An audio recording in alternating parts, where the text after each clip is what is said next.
Committee to order. Mr. Secretary, please call the roll. Brattin. Here. Hudson. Here. Gregory. Henderson. Here. Nuremberg. Here. Schroer. Here. Weber. All right. Quorum being established, I make a motion that we move into executive session. We have a second. All those in favor signify by saying aye. Aye. The ayes, any opposed, say no. The ayes have it. All right. I move that we take up Senate Bill 42. Can I get a second? Second. Got a second. I make a motion that we move Senate Bill 42 do pass. Got a second. All those, or any discussion on the bill? Yes, proceed. Thank you, Mr. Chairman. I plan to vote yes on this bill today, but I am concerned. We need to really look at this and have some tightening up of language. Right now, as I see it, it's an unfunded mandate, and just hope that we can continue the conversation to do some work on this bill. Okay. Any further discussion? Okay, see none. What was, did you have? Oh, okay. All right, Mr. Secretary, please call the roll. Brattin. Aye. Hudson. Aye. Gregory. Aye. Henderson. Aye. Nuremberg. Aye. Schroer. Aye. Weber. All right. By a vote of 7 aye, the motion passes. I now move that we take up Senate Bill 63. Got a second. I make a motion that we move Senate Bill 63 do pass. Have a second. Any discussion on this bill? Okay, see none. Mr. Secretary, please call the roll. Brattin. Aye. Hudson. Aye. Gregory. Henderson. Here. Aye. Nuremberg. Present. Schroer. Weber. All right. By your vote of 5 aye, 1 present, and 1 no, the motion passes. I make a motion that we take up Senate Bill 71. Have a second. I move that we adopt the Senate Committee substitute for Senate Bill 71. Have a second. Senator, did you want to explain the Senate Committee substitute for us? Again, we adopt it first, then we vote on it, so it's a voice vote to adopt it. All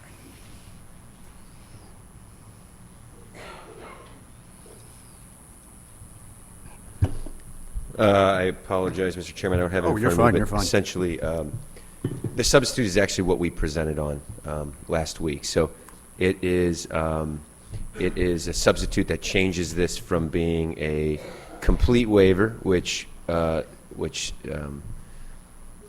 sticks the fiscal note on the schools, and is shifted to a waiver only if there's an available funding mechanism. So that's what creates that zero fiscal dollar note. That's the only real substantive changes in the substitute, and all of that was discussed last week. Okay. Perfect. Thank you. Any discussion? Senator, proceed. Yeah, just to inquire of the bill handler. Senator, good morning. So help me out. If we don't appropriate the funds, then this program isn't implemented. Is that what you're saying? That's correct. Okay. Again, I don't have it in front of me. I forget what page, but we specifically put in there that the waiver will not be granted unless there is funding for that specific scholarship, if you will. Okay. And there's a lot of discussion about a floor sub cleaning that up. Instead of going from it's a waiver, but then there's money to reimburse, we might just shift it straight to a grant or a scholarship of some kind. Okay. Same thing, but I'm probably going to do that on the floor, honestly. Okay. Yeah, thank Same you. thing. Look forward Yep. to working on it with You you. bet. Perfect. Any further discussion? See none. This is a voice vote, so all those in favor of adopting the substitute signify by saying aye. Aye. Opposed, say no. The motion passes. Now I make a motion that we do pass Senate Committee substitute for Senate Bill 71. We have a second. He seconded it, so Schroer second. Any discussion? Okay, seeing none, Mr. Secretary, please call the roll. Brattin. Aye. Hudson. Aye. Gregory. Henderson. Aye. Nuremberg. Aye. Schroer. Weber. All right, 7-0, the motion passes. Okay, I make a motion that we take up Senate Bill 68. We have a second? I move that we adopt the Senate Committee substitute for Senate Bill 68. I have a second. Any discussion on the substitute? Let me see. So, Senator, did you want to kind of explain the substitutes?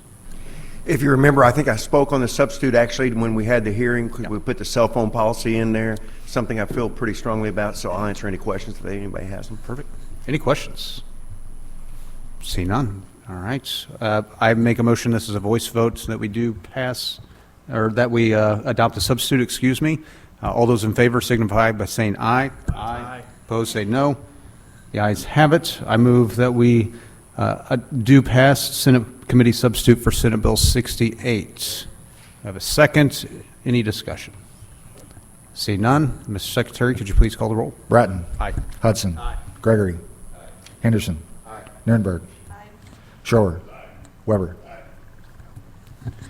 Vote 7-0, the motion passes. All right. Now we bring up, I make a motion that we take up Senate Bill 80. I have a second. I make a motion that we adopt the Senate Committee substitute for Senate Bill 80. I have a second. So the substitute, talking with Senator Gregory, what this will do, there was some potential heartburn from school districts being able to utilize their logo.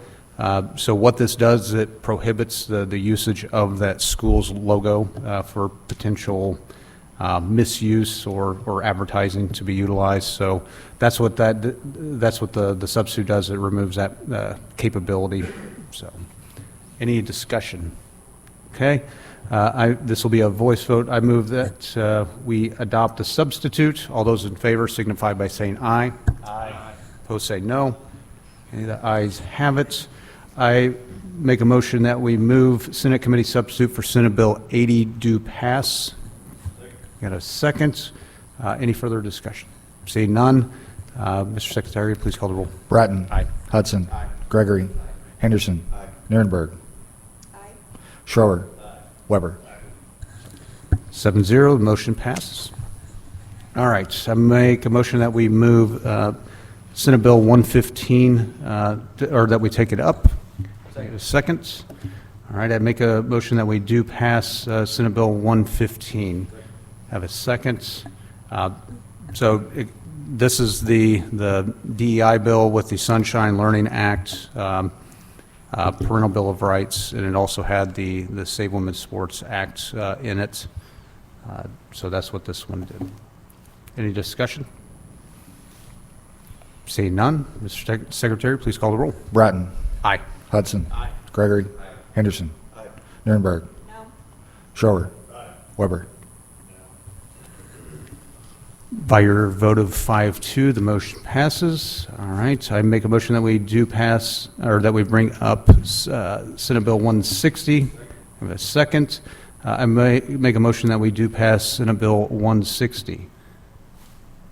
I have a second. Any discussion on the bill? All right, Mr. Secretary, please call the roll. Brattin. Aye.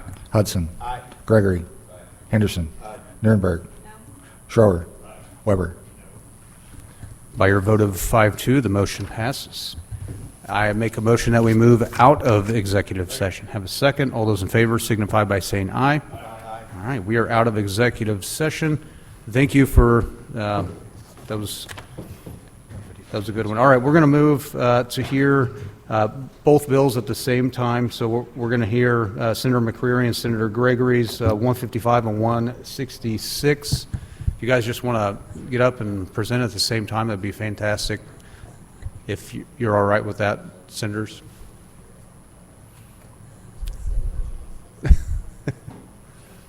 Proceed when you're ready.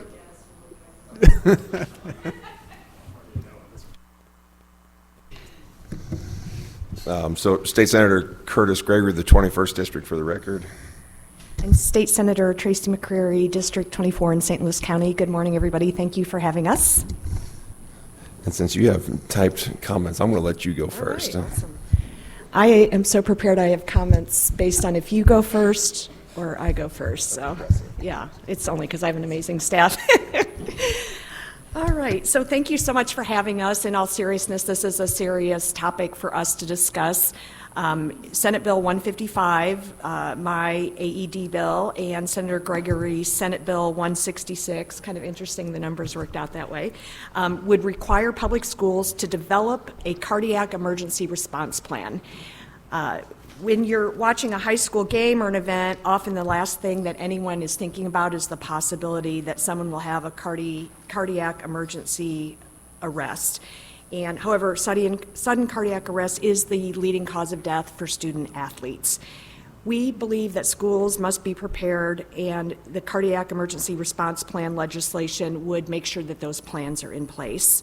CERPs can increase a sudden cardiac arrest survival rate by about 50%, and that having this plan means that the team and the schools would have trained school staff to respond and take action.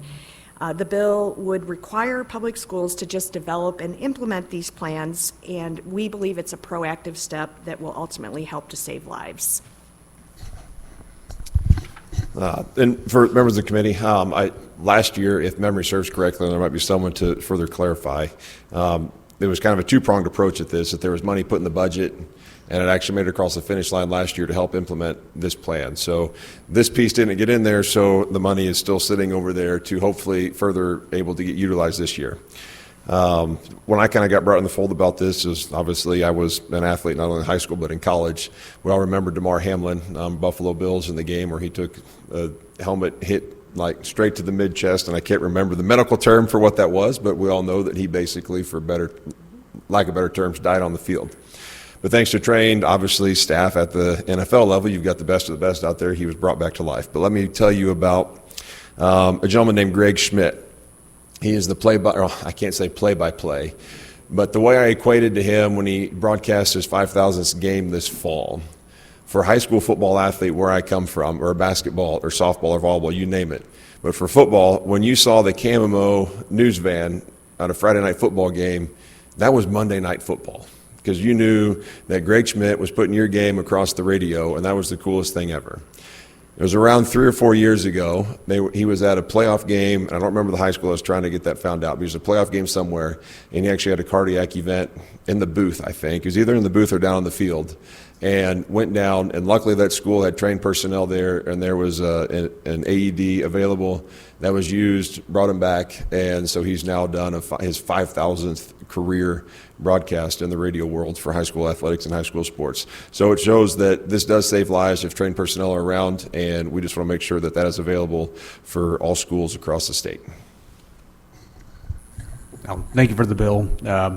So personal experience, my uncle was playing at the Y, playing basketball, literally fell over dead, and if it wasn't for an AED, he wouldn't be living today. So, I mean, it's amazing what these things will do and how it's, literally life-changing. Any questions? Senator, proceed. Thank you for this bill, both of you. It's wonderful. I just, what is the current response system of these schools? I mean, I feel like I see an AED everywhere I go. Obviously, AEDs are important. What does a current cardiac arrest response look like, and what are you looking to heighten it to in this bill? I would say that it's probably just a patchwork frame right now based on each individual school. I know, Santa Fe, where I went to high school at, and the radio announcer, like, after that happened, they made sure there was a defibrillator in the gym. And so I think it's just a patchwork of things, and I'm sure there's been some grants throughout the years as these devices have come along that, as to my knowledge, is kind of a patchwork of things and issues. And I'm sure some schools have a response plan. Like, we're lucky enough that all of our high school games in Alma, we've got some very good guys from the local fire department that they make sure they're at every single game. And so they're covered at that route, but we want to make sure that every school has someone there and available. And is this just for the athletics, or does this apply to the entire school days? Well, it's the bills have three distinct areas.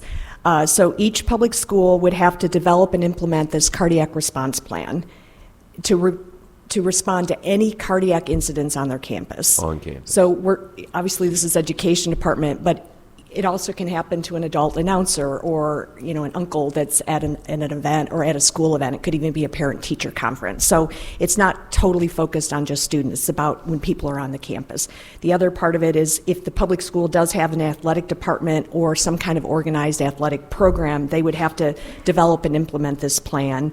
And it would have to be, the plan, they would have to be ready to respond to incidents at extracurricular events or other school-sponsored events. So that would also cover like chess club or something like that. And then the third part of it is the schools would be required to work with local emergency services. So first responders, they would think about these things ahead of time. That's what we're trying to encourage. We want to make sure there's some consistency. And that being said, we are respectful of local control.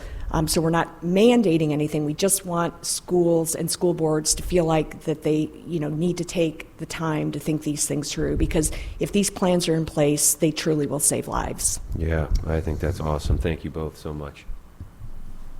Well, thank you. Senator, proceed. I don't know if it's as much a question as kind of a statement on that. I think already, my understanding, coaches have to go through the training for CPR and such before they can, and sponsors have to go through that. I think that we had a bill a couple years ago, so there is a plan in place, not necessarily for this, but I think they already have to do that. I think it's a great bill to have this going forward. I am going to point out one thing kind of to the committee. We always talk about that the teaching part of the money has gone here and the administrative has gone here. And we need to pass this bill, so I'm not saying that, but that's part of the reason, because we keep doing more and more of these things that are good, but it's more stuff and more training and more hours on it. So I'm just kind of pointing that out for edification of the committee. But I think the coaches already have to go through some training, but not this type of training, which I think is really good. Thank you. Thank you. Any further questions? Seeing none, thank you for presenting the bill. Anyone to testify in support, please come forward. And we do have a very heavy schedule, so if we could keep our comments clear and concise. Please remember to fill out a witness form too. Thank you. Thank you all. Good morning. My name is Deepa Mokshagundam. I am here on behalf of the American Heart Association, the Missouri chapter of the American Academy of Pediatrics, and St. Louis Children's Hospital, speaking today in support of Senate Bills 155 and 166. And thank you to Chairman Brattin and the Senate Committee on Education for the opportunity to provide this testimony. As I said, my name is Deepa Mokshagundam. I'm a pediatric cardiologist at St. Louis Children's Hospital with a specific specialization in pediatric heart failure and cardiomyopathy. I'm a member of the WashU faculty, although today I'm not representing WashU in any official capacity. I'm also the medical director of the St. Louis Children's Heart Safe Schools program. As a pediatric cardiologist, I have cared for young people who have suffered a sudden cardiac arrest and have worked with schools to develop these cardiac emergency response plans. I would like to start by sharing the story of one of our patients. His name is Noah, and he is from Rolla. This story is shared with the permission of Noah and his family. He's 12 years old, he loves to play sports, and a little over a year ago, his pediatrician noticed a change in his heart exam during his routine sports physical, a murmur that was a little louder than it was before. He was then seen by one of my colleagues who diagnosed him with a cardiac condition called hypertrophic cardiomyopathy. This is a condition in which the muscle of the heart becomes very thick. It can put you at risk of abnormal heart rhythms and obstruction of flow out of the heart, both of which can put you at risk of a sudden cardiac arrest. Noah began treatment to improve that obstruction, as well as extensive testing, including home heart rhythm monitors, a treadmill stress test, all of these things to see if he was at risk of a potentially fatal arrhythmia.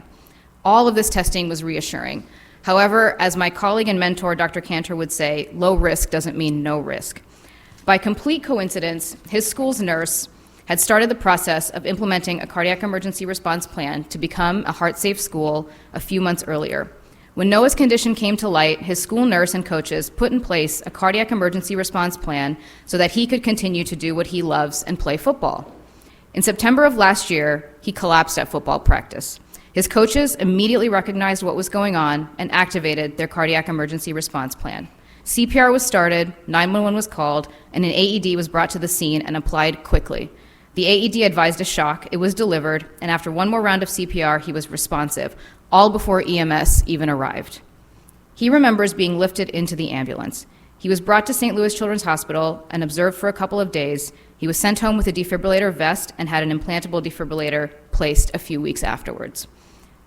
I tell Noah's story because Noah is lucky. He's lucky to have an astute pediatrician who recognized a change in his physical exam and referred him to a cardiologist who made his diagnosis. He's lucky to have a school nurse and coaches who rose to the occasion to ensure a safe environment for Noah to play sports. He's lucky to have parents who also advocated for their son in the face of a new and sudden cardiac arrest diagnosis. I've also cared for patients for whom the outcome was not positive, who did not receive the immediate life-saving care of high-quality CPR and an AED shock, resulting in severe damage to the brain or other organs, and in some cases, resulting in their death. For Noah's condition, there are some patients for whom the first symptom is a sudden cardiac arrest, such as in well-known cases like Hank Gathers or Reggie Lewis.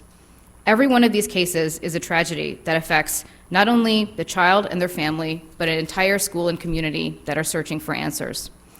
Every year in this country, there are more than 350,000 out-of-hospital sudden cardiac arrests, of which 23,000 are children. The outcomes, as the sponsors mentioned, of out-of-hospital sudden cardiac arrest are dismal, with only 10% surviving this life-threatening event.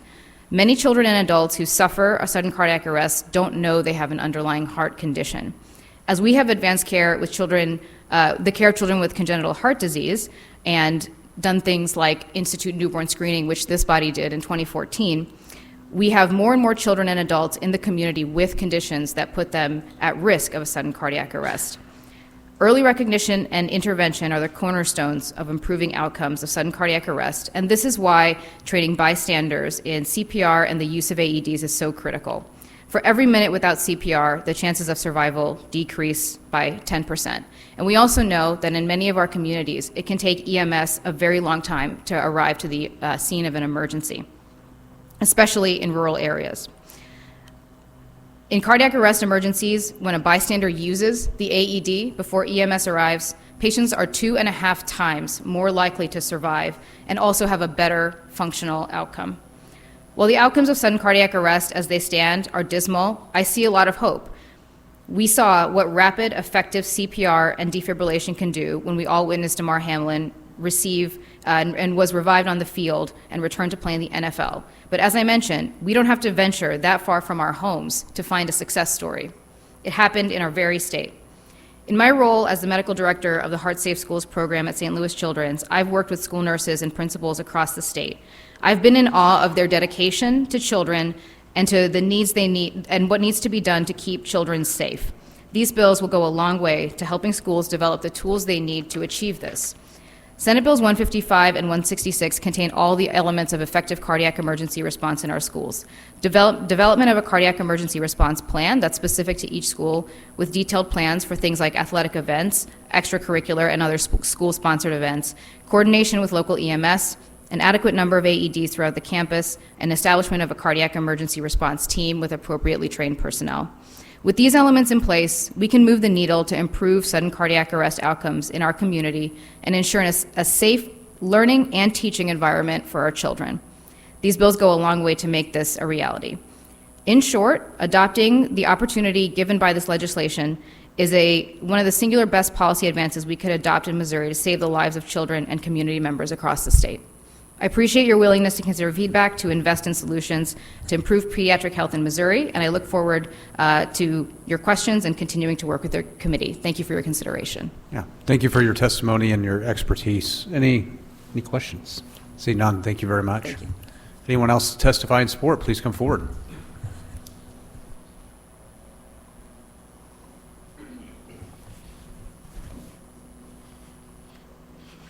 Good morning, Mr. Chairman and distinguished members of the committee. My name is Kenneth Edmonds. I serve as Vice President of Public Policy and Government Affairs at the National Football League. I'm testifying today on behalf of the NFL as well as the Smart Heart Sports Coalition, which includes major sports leagues and organizations as well as leading patient and health advocacy groups across the country, including the American Heart Association, nearly 40 stakeholders in all.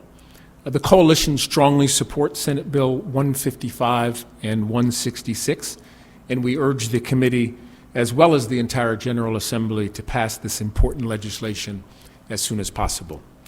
In March of 2023, the NFL led the launch of the coalition following the life-saving response to Buffalo Bills safety Damar Hamlin's injury and his inspirational recovery.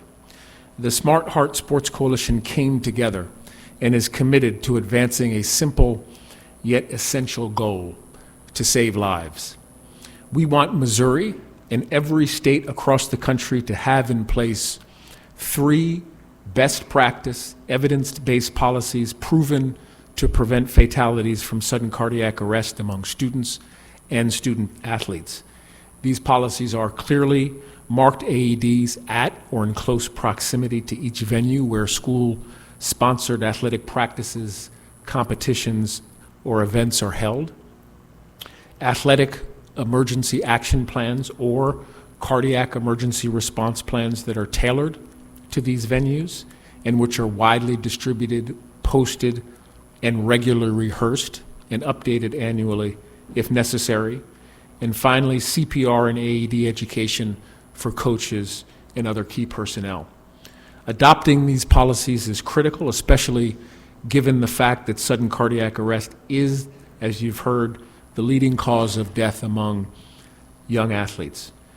Doing so ensures that school grounds and athletic settings have the core elements that make up an effective, immediate response that will save the lives of young people who experience sudden cardiac arrest, just as they saved Damar. Senate Bill 155 and Senate Bill 166 seek to codify these policies. They will save lives.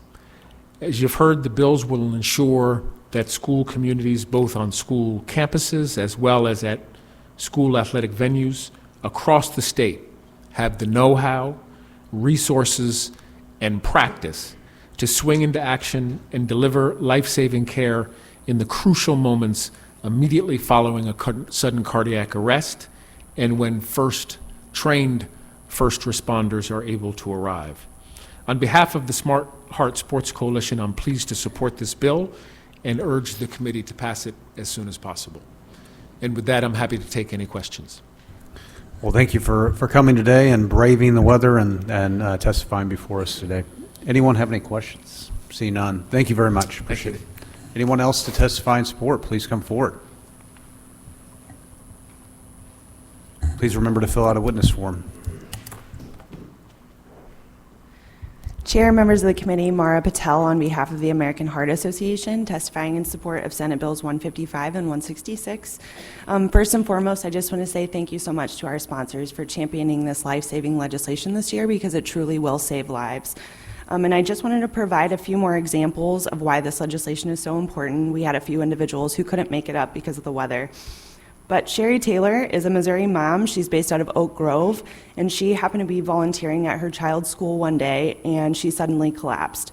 Luckily, she had 2 other volunteers who were there that day who happened to be nurses, but Sherry will tell you that had they not been there that day and jumped in to save her life, she would not have survived. And Megan Lozano is a Clark Elementary School nurse who had to save the life of a 7-year-old who had suddenly collapsed in the hallway during school one day. And after that incident, she realized that she doesn't know that the teachers would have recognized the signs of a sudden cardiac arrest because the child was so small, and also didn't think that the teachers would have realized where the AED was located because she had to tell them where it was. So all that to say that these are not isolated incidents. You also heard other examples of why this legislation is so important. So we just want to ensure that our schools will have a cardiac emergency response team trained in CPR, AEDs on-site and accessible, and annual drills practiced every year, just like they're preparing for tornadoes and fires, and then have these plans integrated into local EMS protocols. But with that, I am happy to answer any questions. Well, thank you for your testimony. Any questions? See none. Thank you very much. Anyone else to testify in support? Good morning, Mr. Chairman, Morning. members of the committee. Trent Watson, registered lobbyist, here on behalf of the Missouri State Medical Association and the Missouri Association of Osteopathic Physicians and Surgeons. And we just want to put our support down for both pieces of legislation. Thank you. No, thank you. Any questions? See none. Anyone else to testify in support? Please come forward. Mr. Chairman. Otto, you're going to have to be a lot quicker. Sorry. Oh, did I jump Sorry. in front of him? No, You're you're fine. Just the nurses always want to follow the doctors, you know. I'm in Missouri Nurses Association. We just like to go on record in support of this great legislation. Oh, thank you. Any questions? See none. Here he comes.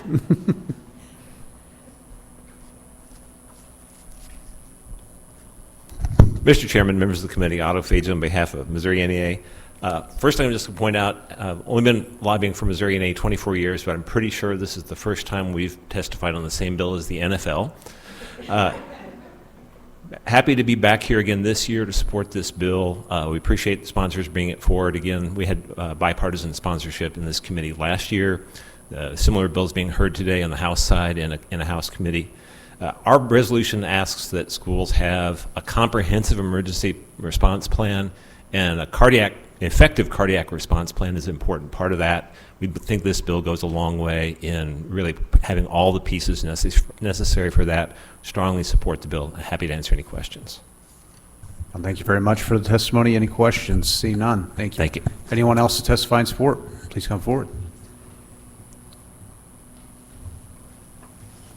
Thank you, Chairman, members of the committee. My name is Megan Howerton, here on behalf of the Missouri Ambulance Association. Just want to go on record in support of the bill. Thank you. Now, thank you. Any questions? See none.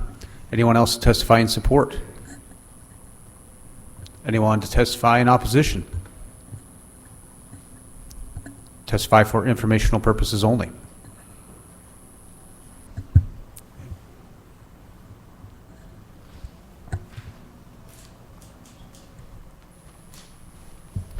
Good afternoon, Mr. Chair, Mr. Chair, members of the committee. My name is Brant Shields on behalf of the Missouri School Board Association. As we talked about before, Missouri School Board Association operates the Center for Education Safety.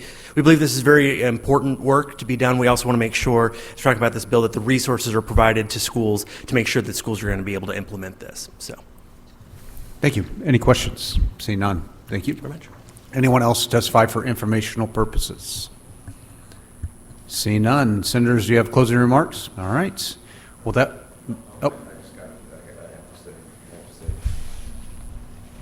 I just couldn't resist to say, I know the senator mentioned hopefully this could be provided at chess club. I hope a checkmate never causes someone to go in cardiac arrest, but I suppose it could happen.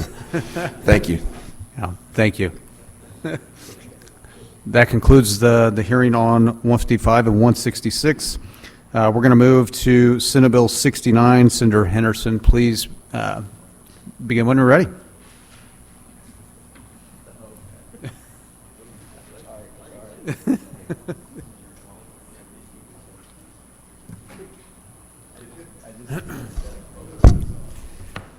Thank you, Mr. Chairman and committee members. For the record, State Senator Mike Henderson from the 3rd Senatorial District. Today I'm presenting the Higher Education Core Curriculum Transfer Act. This legislation aims to reduce barriers for students transferring between institutions, especially transferring between community colleges and four-year institutions, ensuring that the credits earned in core curriculum courses count toward the degree requirements at receiving institutions in 5 specific areas. Those 5 are general business, elementary education and teaching, general psychology, registered nursing, general biology, or biological science, or both. We're not trying to get into some of the really, like if you're you're pre-med all the way and some of those things, we're trying to get into some of the basic courses.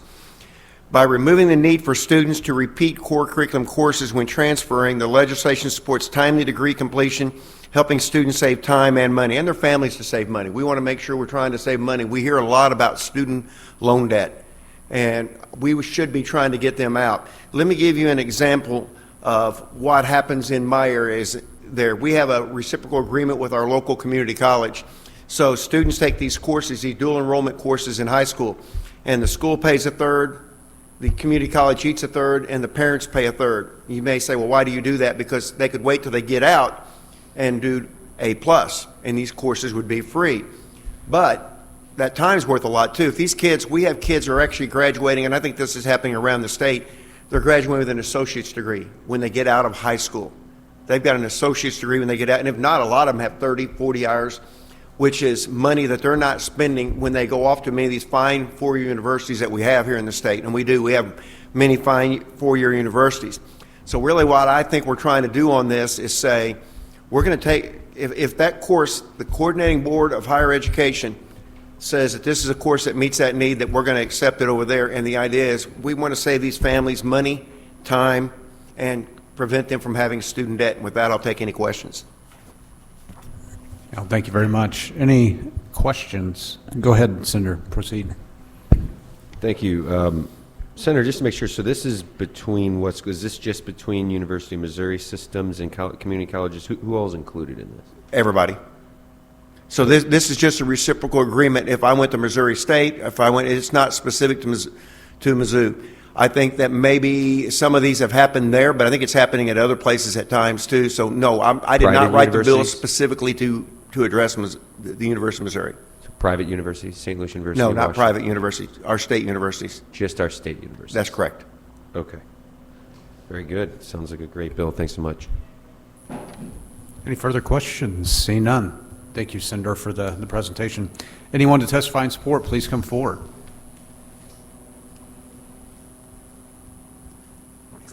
Please remember to fill out a witness form. Good morning, Mr. Chairman, members of the committee. Brian Milner, the president of the Missouri Community College Association. First and foremost, I want to thank Senator Henderson for bringing this bill forward this year. This is the second year that we've asked the legislature to consider this issue. It had tremendous support last year, passing out of House committees and out of the House unanimously and out of this Senate Education Committee as well. I want to first say the issue we're trying to solve is a structural one. So to Senator Gregory's question, this is not an indictment on any individual institution, not on a community college, not on the universities, certainly not on the University of Missouri system. Rather, the structure that we deal with is a house of cards of articulation agreements that just doesn't work for students. So locally, we have great reciprocity and transferability of credits for institutions. So whether it's Mineral Area College and SEMO, or St. Louis Community College and UMSL, or Ozarks Tech and Missouri State, locally it works, right? It is when the students switch their plan maybe and decide to go somewhere else that things can fall apart. And that's what we're hearing far too often is students who transfer, then come back to the community college and they say, you told me if I took these classes, I could transfer. Now I've transferred and the university is making me retake some of these courses. This becomes especially problematic, in my opinion, when the students are taking those first 2 years on the A+ scholarship, which the state is paying for, right? So unfortunately, because of the weather, we had two other folks who weren't able to be here. I'm going to give you really quick examples, one from the Chancellor of St. Louis Community College, Dr. Jeff Pittman, who sends his regards and wasn't able to make it this morning. He has come across an issue that we have talked about with the Department of Higher Ed and with the universities, where students who enroll at St. Louis Community College, let's say in biology, right, and intend to get a bachelor's in biology, are given a list of classes that they should take if they're going to transfer to UMSL, as an example.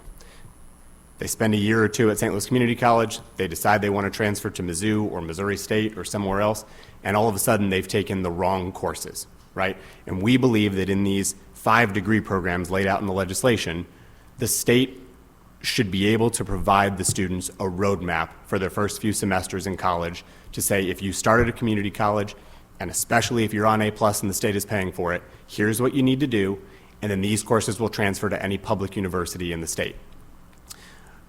We also had a student from State Fair Community College who was going to be here today and wasn't able to join us, and her example is exactly the thing that we're trying to solve for. So she is on A+. She's started at State Fair a couple years ago. She's finishing her second year. She has known since day one she wanted to study agribusiness, something we know we need in the state, right? There's a need for it. She's capable, she's competent, she was prepared, she had a plan. And so she started taking courses at State Fair, and she's gotten to the point where she wants to transfer, and she was considering 3 different institutions. She was between Mizzou, UCM, and Lincoln, and she's going to attend Lincoln in the fall for the mere fact that she only has to retake 4 credits when she gets to Lincoln. At the other institutions, it would have been more. I just think that's wrong. Fundamentally, we can do better for our students, and I think we need to provide them a pathway, and that's what this legislation intends to do. From the time we introduced it last year to where we are today, admittedly, there has been some progress. So the Department of Higher Ed created a task force. We have been working with the universities and with the department and representatives of the community colleges to improve this process. It's just not moving fast enough, and what we have seen in other states is the only way to really get this done is for the legislature to sort of require it via, sort of statutory changes. So that is what we've asked you all to consider. Thank you. Any questions? See none. Thank you for your testimony. Thank Anyone you. else to testify in support? Please remember to fill out a witness form. Show of hands, how many more are testifying in support of the bill? Okay. Hello, good morning. To Shayla Person, registered lobbyist here on behalf of Ozark Technical Community College, and we're just here to support the legislation. Thanks. That was right to the point. Any questions? Seeing none, thank you. Anyone to testify? Oh. Ryan McKenna, representing St. Louis Community College, go on record in support. Happy to answer any questions. Any questions? Seeing none, thank you. Thank you. Thank you, Mr. Chairman. Please forgive us. We were deciding if we were going to spend your time or not. Nancy Giddens, Metropolitan Community College, also in support of the legislation. Perfect, thank you very much. Any questions? Seeing none. Anyone else to testify in support?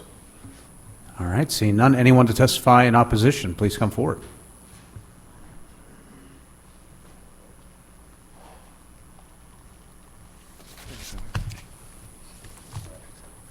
Good morning, Mr. Chair, members of the committee. I'm Paul Wagner, representing the Council on Public Higher Education, which is particularly interesting this time because I represent all the universities, all the public universities, and State Technical College, but not the University of Missouri, so separate from the University of Missouri. I've had several great conversations with the sponsor on this. I think there's a lot of common ground here.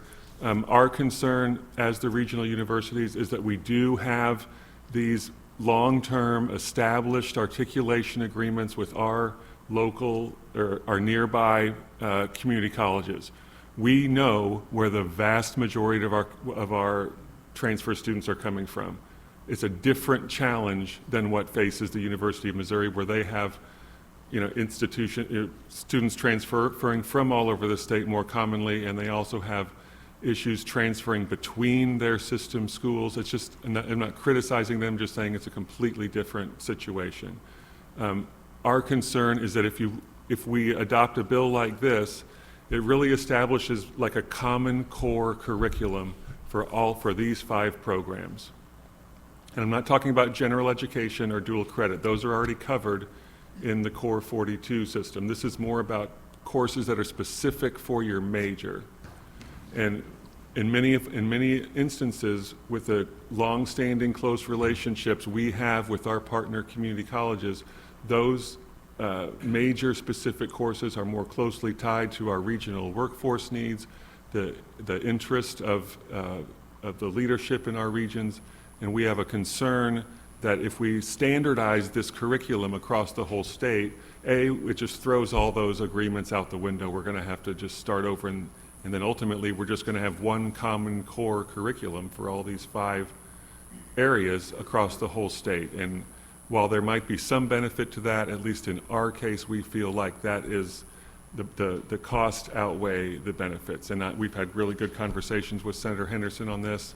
I've shared some suggested language that would improve it quite a bit for us, and we look forward to continuing to work on that and hopefully our opposition, which is only because I've got to testify on the bill that's in front of us, not what we've been working on, that in the future it'll switch to support. Thank you. Well, I guess where I scratch my head, I mean, you say the cost outweighs the benefit, but it's the student or the parents having to bear that cost, as well as taxpayers, investing in all of these community colleges, all of the UM system, all of the state universities, and then we can't even get this right. And then where students are already have a mountain of debt, being heaped upon them trying to get a 4-year degree, then to feel like they got the rug pulled out from underneath them on these courses. So something needs to be done to where students aren't paying twice, spending an additional year in school or semester or whatever just because they're doing duplicative classes. I think that's terrible to do to our students who could be productive members of society and having to do redundant classes. So I think it's incumbent upon both, regardless of it's a state mandate, or the board just needs to get off their duff and get this figured out. Right, and totally agree. And that's why we have these articulation agreements and 2+2 plans with our community college partners. For the schools that I represent, that's much less of a problem. I started my first meeting with Senator Henderson saying, do you have any examples of these, or do you hear examples of this that do not involve the University of Missouri? And he said no. So that's kind of why I'm making this case today. All right, thank you. Any other questions? Seeing none, appreciate your testimony. Thank you, Senator. Anyone else to testify in opposition? Anyone to testify for informational purposes only? Okay, seeing none, Senator, closing remarks. Thank you very much for giving me the opportunity to present this bill. Yeah, thank you. That concludes this hearing. So we're going to move, jump around just a little bit, and we're going to do Senator Schroer, myself's next bill, 53 and 195 next. Senator, can you take over?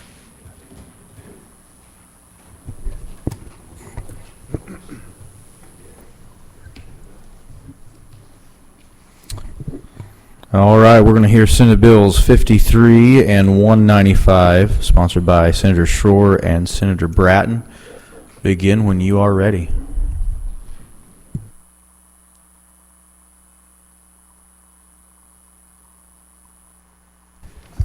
Thank you, Mr. Chair, member of the committee.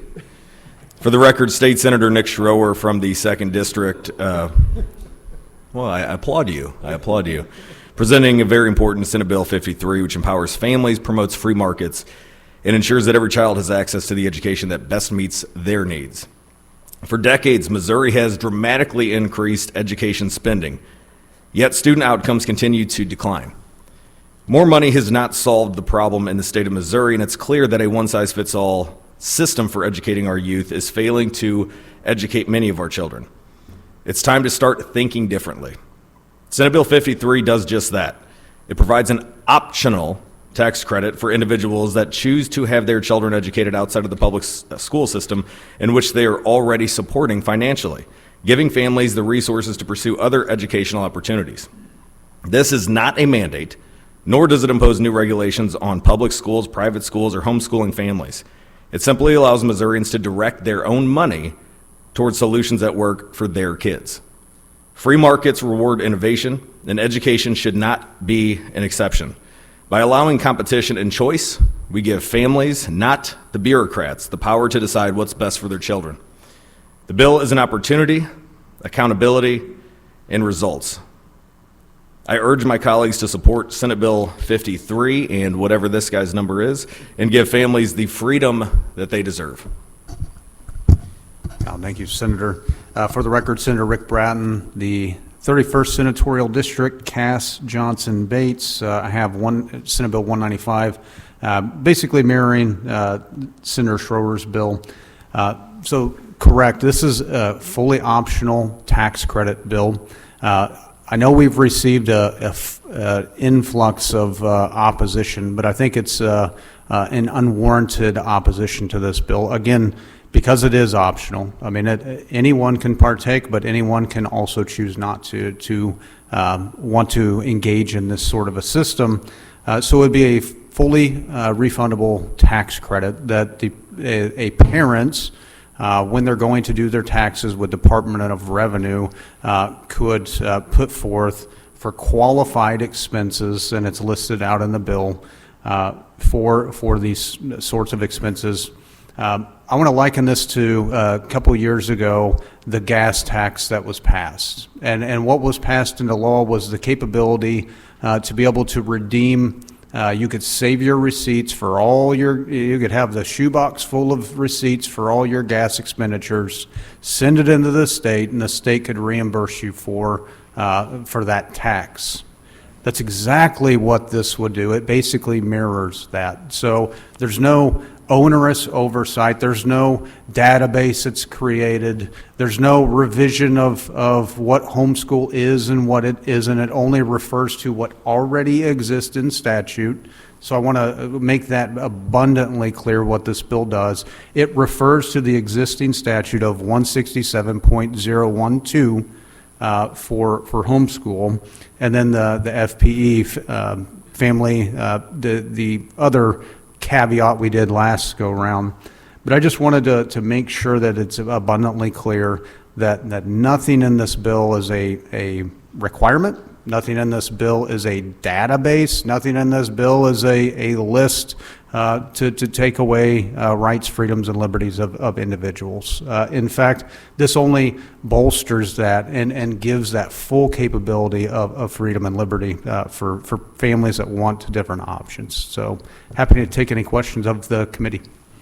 Thank you, Senators. Appreciate your presentation. I do have just maybe 2 or 3 questions here. As I can tell by your presentation, you're aware there are some folks in the homeschool community that do have some concerns about the legislation here. They have concerns about being included in your respective bills.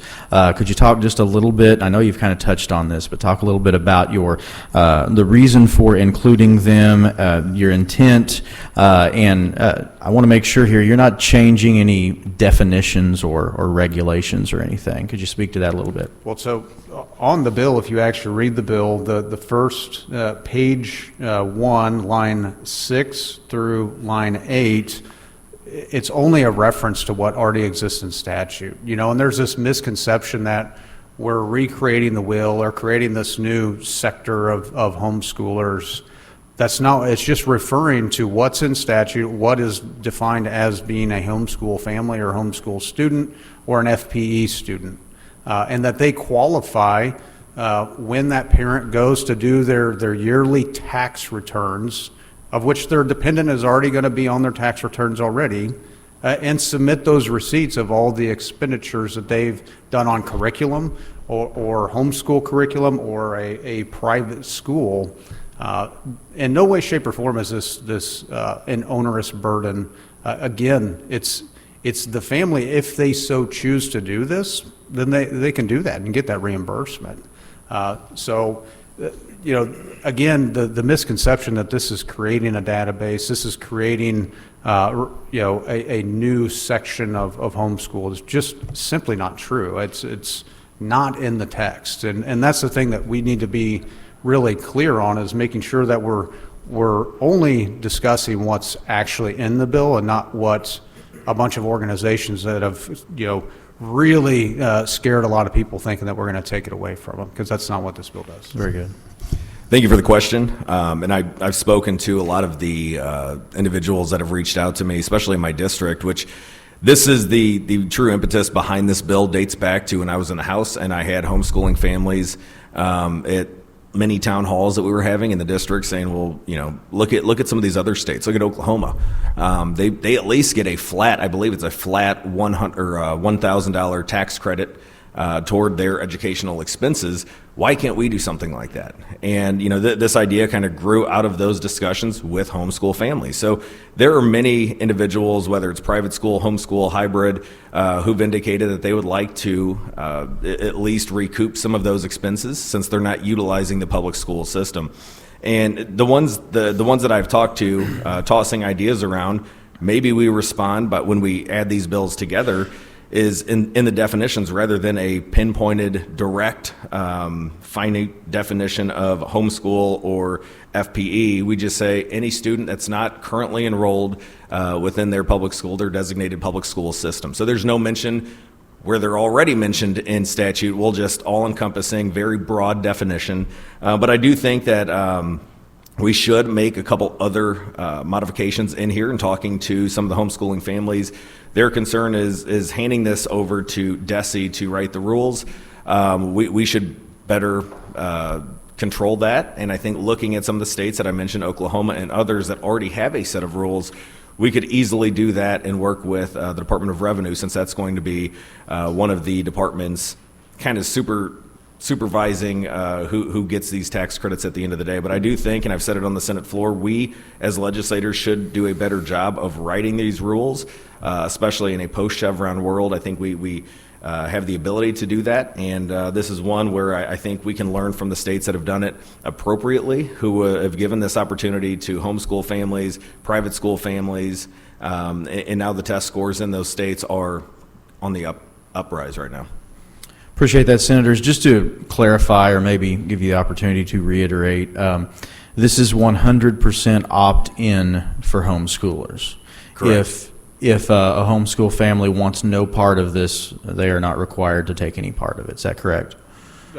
Correct. I mean, and that's why I brought up the gas tax. I mean, if you want to save all your receipts and you want to go through the rigmarole of getting that refund, then that's on you, and the onus is on you to participate in that. It's the same thing here. If you want no part of it, and you want to pay for the full brunt of a private education and the full brunt of all your curriculum, then good on you. I mean, that's you. But there's this misconception of what choice is, and to say I don't want that option, so therefore you shouldn't have that option either. That's not choice.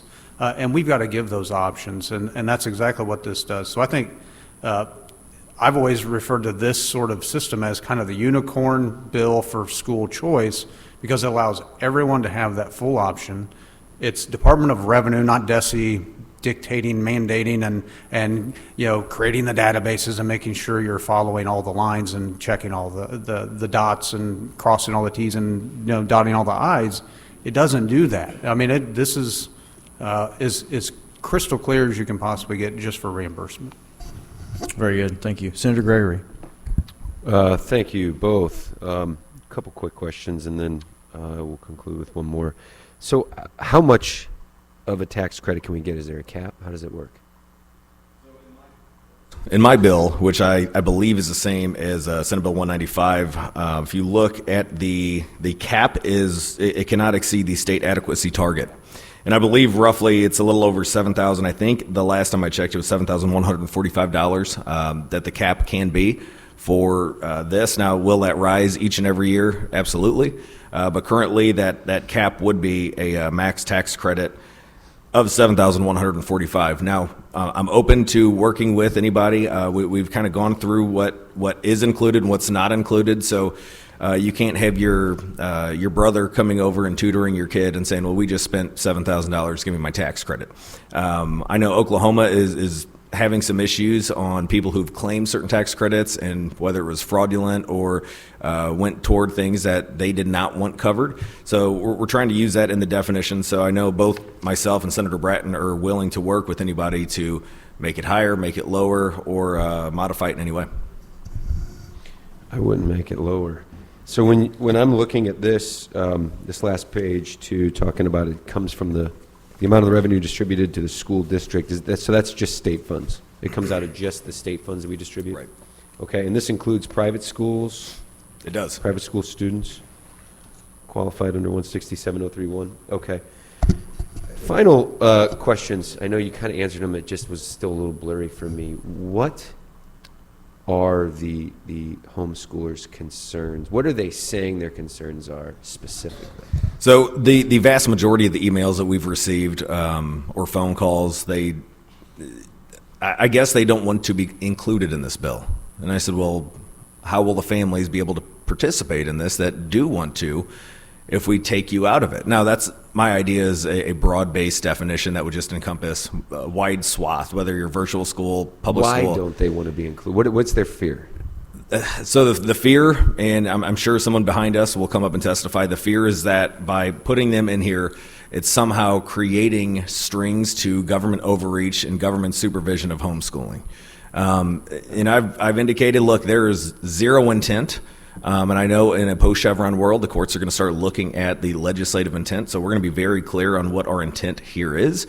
And it's still to allow them to do whatever type of education they want to that best meets the needs of their kids without government intervention whatsoever. And I know some individuals have said, well, this is government funding. Well, where did that money come from? It came from us, the taxpayers. And if you as a taxpayer want to use your money rather than giving it to the government and then saying, well, I'm not going to the school that we're already paying for, you should at least be able to have a tax credit or a tax offset at the end of the day when you're not utilizing what you're already paying for. Oh, yeah. Okay. Are there any other concerns, or is it just this tie to we don't want to be controlled by the federal and state government? From the conversations that I've had, there was a concern on DESE writing the rules. And I've said, look, we're more than willing to create those rules, put them in statute. Looking at the other states that have done this, that should be fairly easy. I know that there is another concern of working with the schools to make sure that that kid is not directly enrolled, or that child or children are not directly enrolled in those schools. Again, simple fixes that we can fix in this. But I think overall, allowing choice for education, especially when we keep throwing more and more and more money at it, and the results are horrendous. I mean, President Trump just spoke about this in trying to get rid of the Department of Education, sending that responsibility back to the states, back to the parents, back to the families. That's exactly what we're trying to do here. Beautiful. Thank you. And so when you talk about the state adequacy, I mean, you're talking $7,000, but the average cost per pupil in the state of Missouri is roughly around $12,000 per student. So I mean, you're talking a substantially less amount when you're talking the grand scheme of a cost per student that we're already investing. So if we're able to educate students, give them a better quality education, more in line with the parents' values, they're able to, I just see where we're investing money being much wiser, much smarter with those resources. But when we're talking creating the database, so in my bill, I don't know with his, mine doesn't even have DESE mentioned in my bill. So that's a misconception that DESE's right. No, this is all Department of Revenue just putting forth promulgating the rules to ensure they can get the refunds necessary by the letter of the law. So DESE is not included in my type of bill. That's how I would like to see and would like to keep that and remain. So excellent. Thank you. Yeah, thank you. All right, seeing no further questions, we'll move on to testimony in favor. Who's the first person that'd like to testify in favor of these bills? Welcome. State your name. Begin when ready, please.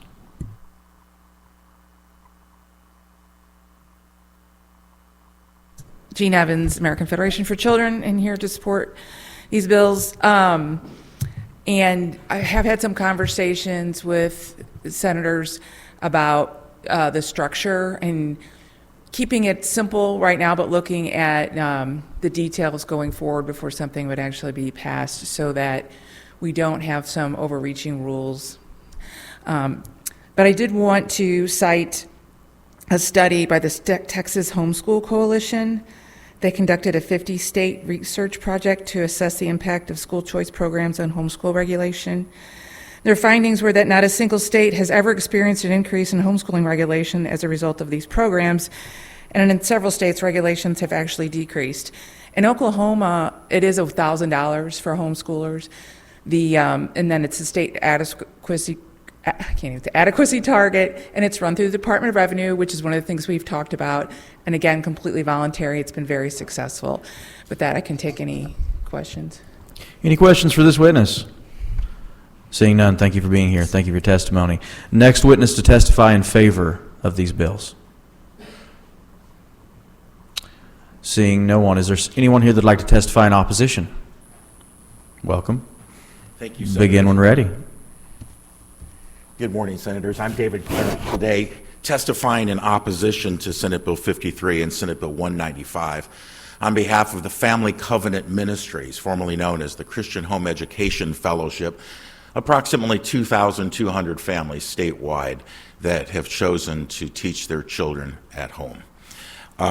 Senators, I'd like to help clarify some of the concerns of the home education community. I have spoken with Families for Home Education, which is another very large home education association. I would say between the two of them, we probably cover probably 98% of all the home educators in the state of Missouri that participate in associations. I want to encourage you. Well, first, I think I need to refresh your recollection on 167.031 prior to 2024. That was the compulsory school attendance statute that included the definition of home education drafted in the mid-1970s. That legislation was by far, and I encourage you to just take a look at it because it's now in the form of 167.012. It is by far the most liberal, the best home education statute in the United States. I'm going to repeat that because I think it bears repeating. Your home education statute is by far the best home education statute in the United States. And the reason why is it gives maximum flexibility without governmental intrusion into our ability as parents to homeschool our kids. Now, I am a father of 5. All 5 of my kids were home educated, and I have had the honor of representing Chef for the Family Covenant Ministries for 36 years. I've represented them not only as a lobbyist or as a legislator, I've also represented them legally. And so a lot of the concerns that the home education community has with the legislation is multifaceted. It's not just simply on its face a potential concern about governmental intrusion into the home. It has real-life implications in the courtroom as well, based on my own experience representing families. What the homeschooling community has asked is that you simply remove 167.012 homeschoolers from the legislation. We asked the same about 63 that was just exec. But in both of these bills, we asked to be removed from the legislation. To Senator Schwartz's point, he says, well, what about those people who want to participate? You just went through this last year in Senate Bill 727. Senator Koenig, the author of the legislation, was a homeschooling father. And he knew that the concerns that the homeschooling community had were so significant that he said, we need to create a category of students and parents of those students that allows participation in any financial program, whether it's a tax credit or a tax incentive or participation in an extracurricular activity or participation in a public school. You can do any of those under the category of student that was created under Senate Bill 727 last year. It's called Family-Paced Education, 167.013. That is the legislation that I would encourage you, simply remove 012, keep FPE, and then you have satisfied your concerns. You get the choices that those parents who want to participate in public schools or take public dollars may then do so. And there would be no concern about governmental intrusion, because then those parents and students go wide open, wide-eyed into the governmental system, and they can still participate. That's what we went through last year. The reason why .031, 167.031 of 2023 and before, was so sacrosanct, why I fought so diligently for decades, was to make sure that there was a difference between those that are homeschoolers who teach their kids at home and those people who are not homeschoolers, those who are quasi-public school students, those who want to put their kids in public school or take public dollars. There's no criticism of those parents, but there are consequences to participation, and we can go into that. I could also go definitionally into some concerns that I have about this. Now understand, if I took the maximum amount of tax credit permitted under this statute, I would have gotten $35,000 a year, maybe plus. In a tax credit. And those are also refundable. I could actually make more money on the refundable tax credits than I actually spent, although you have to have a receipt. But Senator, I know you're shaking your head, but the fact is that if I were to submit based on the Department of Revenue's rules, whatever those might be, a tax return, those tax returns substantiated, however, to prove in fact that I am a 012 student, then I believe that there is probably a reasonable effort going to be made to make sure that I can verify my status. That is de facto registration. Where we have seen in our state some sharing of data in the past between departments, between administrative agencies, not suggesting that would ever happen again in the state of Missouri. But I want to just encourage you that the concerns of the home education community are real. And I've always found it interesting since this legislation and legislation like it has been introduced, that we are so intent on imposing upon the home education community something that the home education community has not asked for. There is no interest by anybody, the thousands of families I represent and FHE and others with whom I've spoken, representing homeschooling families. We have chosen to make the sacrifice. We know there's a difference between what we do and what private schools and parochial schools and virtual schools provide. We understand that. We know that those sacrifices also come with great blessings and benefits. I am a person that has benefited from that, and as a father and as a homeschooling dad, as my wife. So I would encourage you, senators, just remove .012, keep it the FPE statute that you drafted last year. That satisfies all of your concerns, and then you can pass your legislation without objection. Senator Gregory. Thank you, Mr. Klarich. So I heard your comments. You're clearly passionate about it. But all I honestly heard was, please remove us. Take me through the actual legal implications. You said there are legal implications. There are. Take me through those specifically. What are they? Okay. My experience in when I've defended homeschool families in the past is that courts look at volitional, and there was an emphasis on the fact that you can voluntarily participate in this thing. You don't have to participate in it. I would still argue that FPE was the category created last year for that very purpose. But oftentimes what courts will do, especially in in cases of an estranged relationship, when you have moms and dads who have chosen to homeschool their parents, and then those relationships get estranged, and you wind up before a circuit judge, and that judge says, one parent says, well, I want to continue to home educate my kids, and the other parent says, I'm not letting him or her teach my kids. Absolutely not, given our current circumstance. And so what happens is what courts have done is they say, well, let's take a look at the homeschooling statute. Let's look at the experiences of the homeschoolers. And what we're going to do is we're going to say, yeah, that's volitional, but if you want to have a favorable ruling in this court, if you want me to look favorably upon your dissolution or upon your arrangement for separation, if you want me to do that, then you're going to have to abide by that volitional, because obviously it's good enough for those people who voluntarily want to participate. I've seen it happen. I've seen it happen not frequently, but regularly. And so...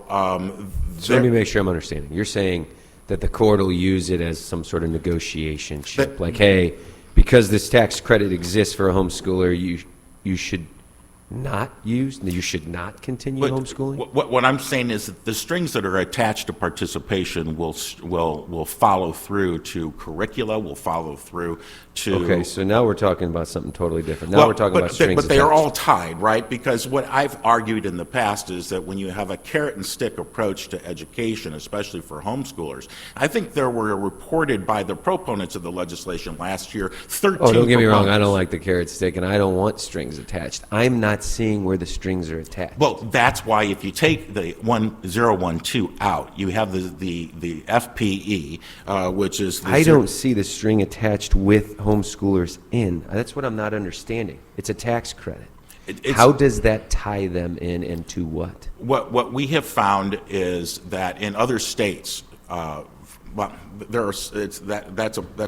that's complicated as well. What we have found in other states, Oklahoma was an example. First thing you do in order to participate in their tax credit system is you register.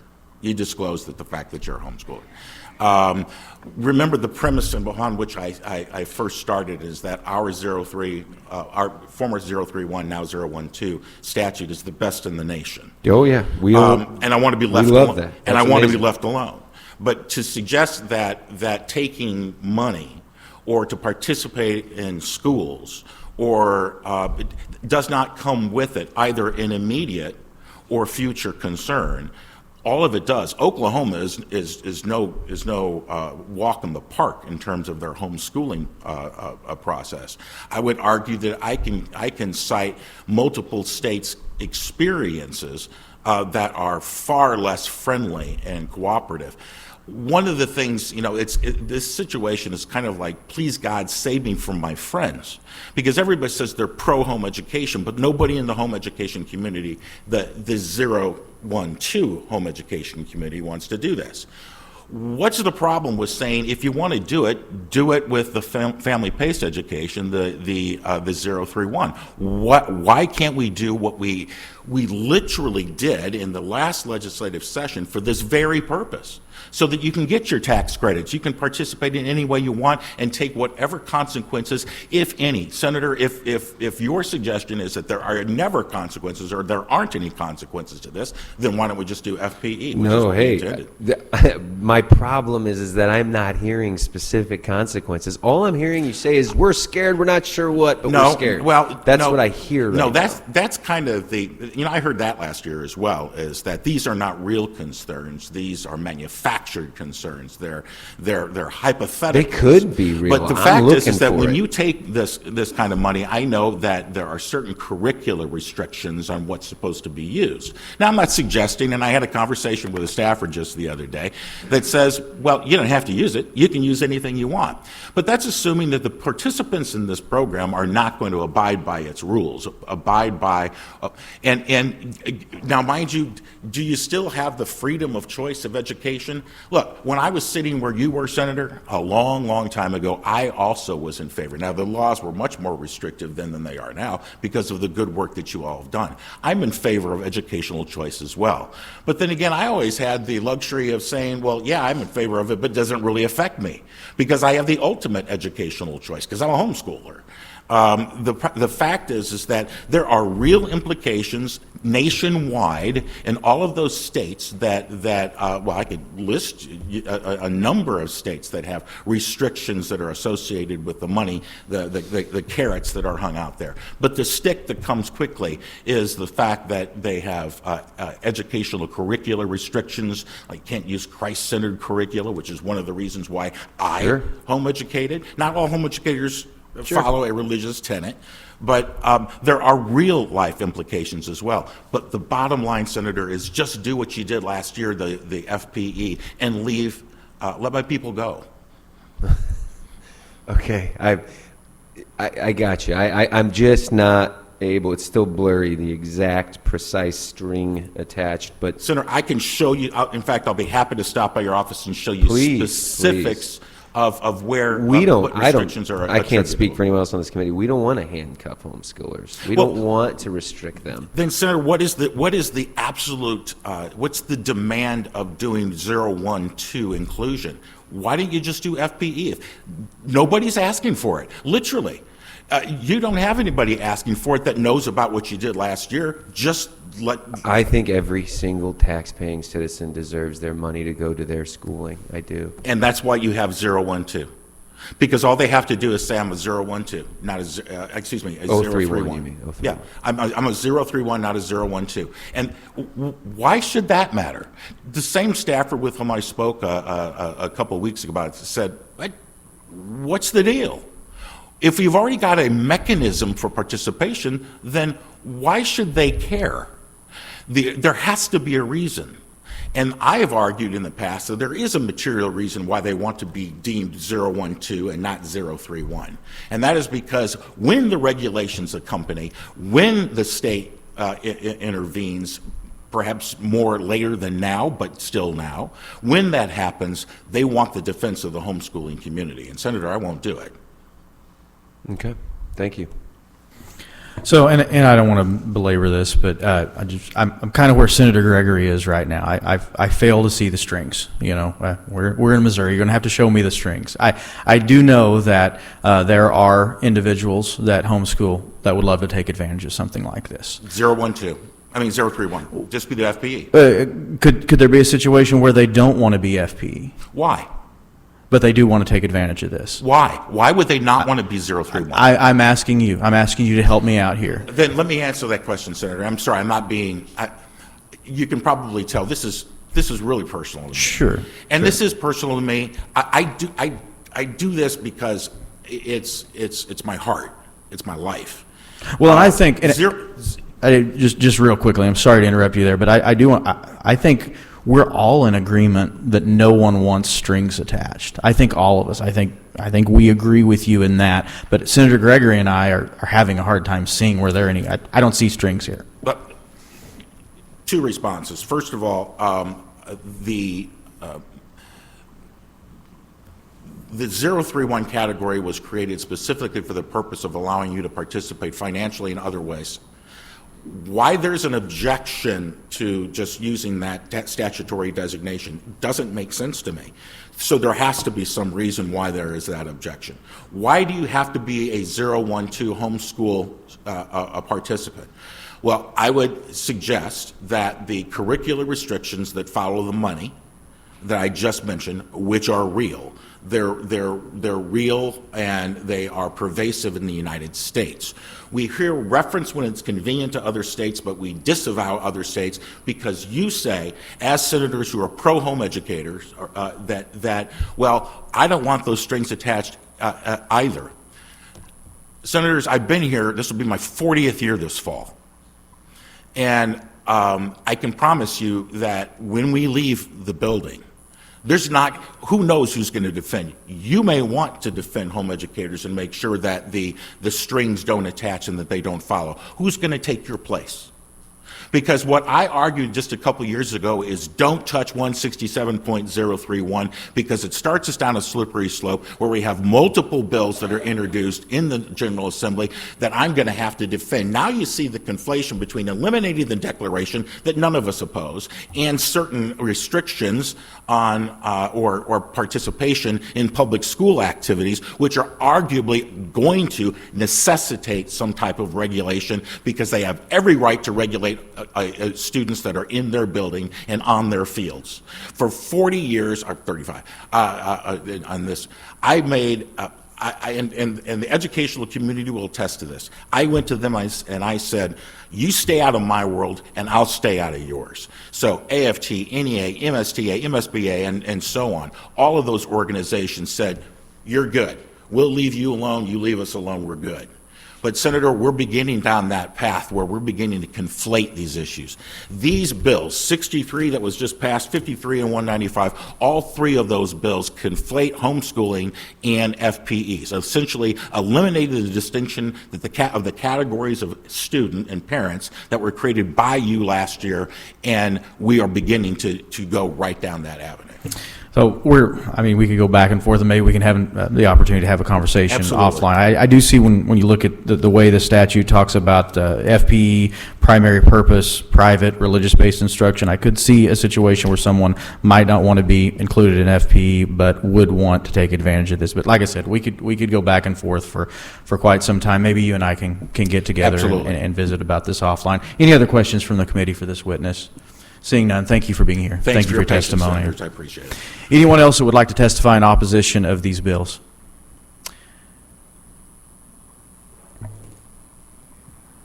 Welcome. State your name and begin when ready, please.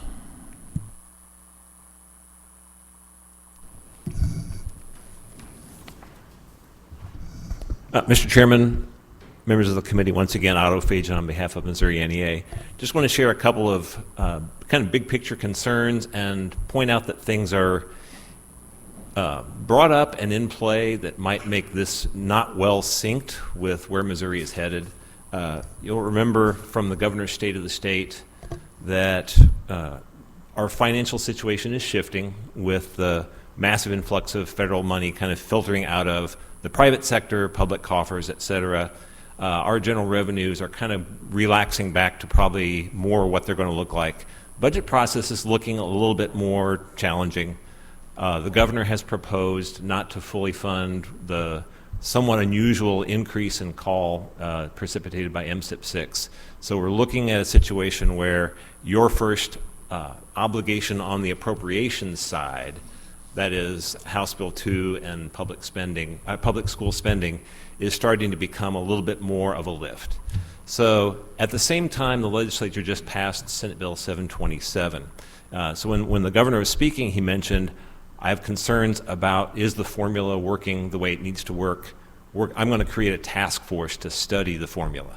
At the same time, you've got the provisions that are kicking in from Senate Bill 27. One of those, which affects many schools across the state, significantly raises the state-mandated minimum salaries for teachers, up to $40,000 and $46,000 with an escalator in future years. And districts across the state are in different situations when it comes to meeting that requirement. Failure to do so causes their state funding to fall back to 93, 94 levels, which is roughly 1/4 of what we're appropriating through the formula right now. Okay, so this bill kicks in, it's kind of on its own without kind of connecting with what's going on with the formula, what's going on with minimum salaries, kicks in quickly to offer this kind of tax benefit for supporting educational expenditures, and significantly affects state general revenues kind of right out of the gate. In just a couple of years' time, as those minimum salary provisions are really coming home to roost in districts across the state, we're going to see what the estimate is, roughly $1 billion less in general revenue. And so that's a common feature of both of the bills. And we think it's kind of coming into play just at a time when you've got a governor's task force looking at the formula. Potentially, he also suggested, let's construct a plan to get rid of the income tax. If that were to come to pass, and that's definitely within the realm of possibility, this bill essentially provides no benefit, because this provides an income tax benefit. If there's no income tax, then it no longer provides a benefit. So there are concerns in terms of the ability of the state to meet its obligations, the ability of school districts to comply with things that the legislature passed last year regarding minimum salaries. I'll also just point out a particular concern with regard to, I believe it's Senator Schroer's bill, is that it also interrupts the payment of the school district trust fund balance to school districts based upon the use of this income tax provision of students resident in the district. There's no use for those funds other than to go to school districts every year. You all annually appropriate an amount based upon what we expect from the Prop C sales tax, the voter-approved sales tax from the 80s. If that provision were to go into place, in addition to reducing the state's general revenues, those funds would simply pile up in the school district trust fund and stay there. They are not part of GR. They don't connect back to GR. And so if there's a reduction in the ability to send those monies to schools, they just don't do anything other than, I guess, stay in a treasury and earn some interest. And so that provision seems awkward because we're kind of paying twice for the impact of this provision. Both there's a reduction in the identified local monies that are going to schools and a reduction in the money coming in for the state. So we would urge that this bill not be done in this context. It creates a lot of problems that you all will have to deal with through the budgeting process and that schools will have to deal with going forward. Happy to answer any questions. All right, folks, we are going to have to move quickly because we got legislation to look at after this. Are there any questions from the committee? Seeing none, thank you for being here. Thank you for your testimony. Next person in opposition, please be as brief as possible. Good morning, Mr. Chair. Branch Shields, Missouri School Board Association. Not to belabor any points that Otto already made, MSBA goes on record in opposition of this bill. Any questions for this witness? Seeing none, thank you for being here. Thank you for your testimony. Next witness in opposition of these bills. Seeing none. Is there anyone here to testify for informational purposes only? Seeing none. All right. Any closing remarks, senators, or maybe we should just move on? Let's move on. All right, now we are looking at Senate Joint Resolution 6, sponsored by Senator Brattin. Senator, thank you. Please begin when ready. All right. Thank you, Mr. Chairman. Members of the committee, for the record, Senator Rick Brattin, 31st Senatorial District, Cass, Bates, and Johnson counties, bringing forth SJR 6. So basically what this is a constitutional protection of the right to education. And making sure that it's a fundamental right for parents to have access to curriculum, the capability to educate their children how they see fit, whether it be, well, and I know we just heard a bunch of opposition of the removal of any mention whatsoever of homeschool, but this does mention homeschool in that. So hopefully that will be okay to mention homeschool, that they have a fundamental right to educate their children. But basically that's the impetus behind this. and to ensure that, again, parents have full capability to look into their child's education, but also put caveats that certain types of divisive topics and curriculum also are not going to be a part of our education system. And that's basically what this does, and establishes that right. So, happy to answer any questions. Thank you, Senator. Any questions for the sponsor? Seeing none, thank you for your presentation. All right, anyone here to testify in support of this SJR, please come forward. Seeing no one, is there anyone here to testify in opposition to this SJR? Please come forward. Thank you. Please be as brief as possible. State your name. Begin when ready. Oh, don't worry about that. You can't hear me anyway. Sharon Gowey-Jones here today for the NAACP in opposition to the second portion of the bill. We don't have a problem with the first paragraph that enshrines that right, but the specific curriculum and other sorts of things we don't think belong in the Constitution. So, yay parents' rights.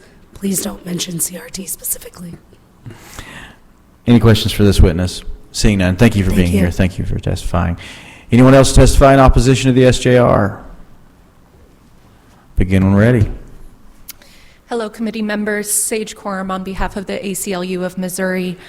Similarly to what we just heard, we're expressing our opposition to the second portion of this bill related to the divisive concepts, critical race theory, diversity, equity, and inclusion. Essentially, the result of this is going to be a significant loss in academic freedom. It's going to do a disservice to students and teachers, and it's going to chill free speech. So we're opposed to that. Any questions for this witness? Seeing none, thank you for being here. Thank you for testimony. Anyone else here that would like to testify in opposition to this SJR? Seeing no one. Is there anyone here that would like to testify for informational purposes only? Seeing no one. Senator, do you have any closing remarks? All right. I guess the chair is yours now. I'll have to turn it over to you again. Senator Fitzwater, you may proceed when you're ready with your bill. Senate Bill 212. Thank you, Mr. Chair, members of the committee. Travis Fitzwater, 10th Senate District. Glad to be before you today.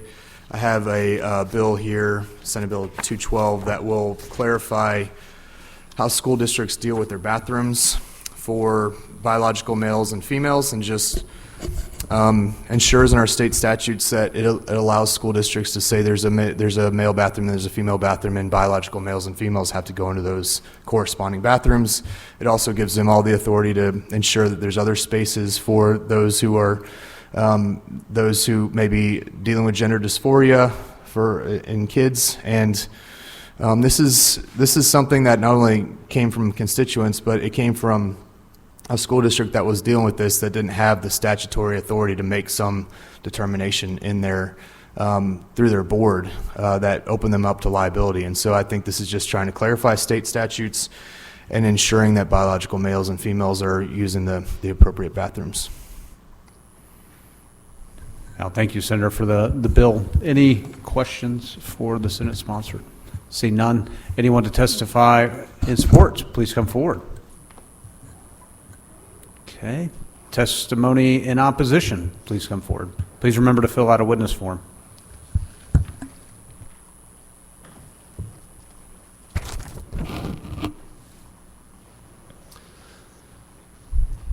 Good morning, members of the committee. I'm Michael Walk from St. Louis County. I am the father of a transgender daughter, and I'm here to speak against SB 212. The rights of transgender Americans are under attack. Bills like this one cause harm to this community, which has been targeted over and over in recent years. Transgender people are often misunderstood. Nearly everyone in the U.S. has met transgender people, but many are unaware of the fact. Transgender people throughout history have had to hide their identity to be safe. Many still do. In recent decades, responsible research has shown that allowing transgender people to live according to their gender identities helps them flourish as individuals and as members of society. This includes using restrooms designated for the gender they live with. There are no ill effects from this reality. But what if there were a law requiring them not to use such a bathroom? How well have you all considered this? If my daughter were to enter a men's room, it would create a stir. She is a lovely young lady, and yet she would be required to use the wrong bathroom based on her sex assigned at birth. She would immediately attract attention, and it would be obvious why.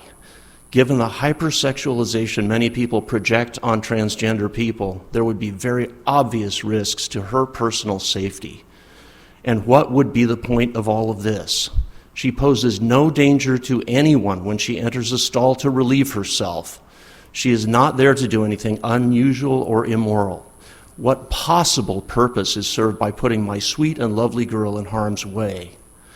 As I look at this committee, those of you who are left, I'm aware that this bill will be on its way to the full Senate as soon as you go into executive session. I've been around Jefferson City enough to know that no one cares what we say in these hearings. And yet I keep coming back because whether or not you choose to pay attention, it's important that you hear the truth. This bill solves no real problem, but it will jeopardize the health and safety of trans kids. By voting against SB212, you will not only be protecting transgender Missourians, you will also be sending a message that the state of Missouri is done with grandstanding and divisiveness, and that it's time to start solving real problems. Please do not pass SB212.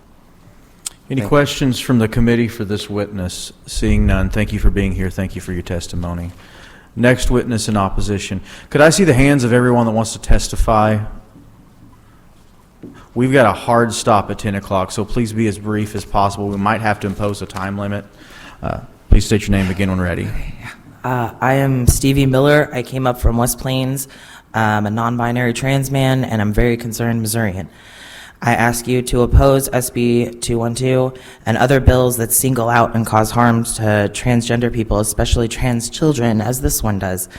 We all want the same thing here, the safety of all Missouri's children. I'm here to advocate to protect all kids, but especially trans kids and their well-being. You all want to keep boys out of the girls' room, and that's so valid, but that's not what's happening here. Our top doctors and health organizations, including the American Academy of Pediatrics, agree that respecting a trans child's identity is the treatment for gender dysphoria. Part of that respect is allowing them to use bathrooms and locker rooms that align with who they are. A trans girl going to the bathroom isn't a threat to her peers. Trans is simply an adjective, a descriptive word that tells you that she had to transition from the gender role that was forced onto her by society because a doctor looked at her genitalia at birth and decided who she was. Could you imagine if we did that for other things? I can. Skin color is another option for an adjective that gets assigned at birth, and we've already established as a society and a government that that is wrong to decide, that skin color determines character. Then why are we so comfortable with that here, that your genitals decide who you are? Men and boys harming women and girls in safe gendered spaces already happens. Even if they want to use the excuse to scapegoat my community, taking this measure to block trans kids from bathrooms does not stop men, cis men, from choosing that violence. All this does is single out an already vulnerable and extra marginalized group of people. Again, gentle reminder that less than 2% of the entire US population is transgender. This puts their mental and physical health at risk, forces trans women into men's spaces and trans men like myself into women's spaces, and leaves non-binary and gender non-conforming people out of that conversation entirely. Now, I'm a soft feminine guy, but do you really want me in the bathroom with your wives, daughters? No, that's what legislation like this one leads. I understand this one's dedicated to kids, but we're down that slippery slope. Start with the children's spaces, and it's standard practice everywhere, like Walmart then. This is one of the many attempts here to legislate trans people out of public spaces, and it is a complete waste of government money and all of our time for us to have to discuss this. Respect trans people, respect trans kids, oppose SB212. Thank you. Questions for this witness? Seeing none, thank you for being here. Thank you for your testimony. Next witness to testify in opposition. Please state your name, begin when ready.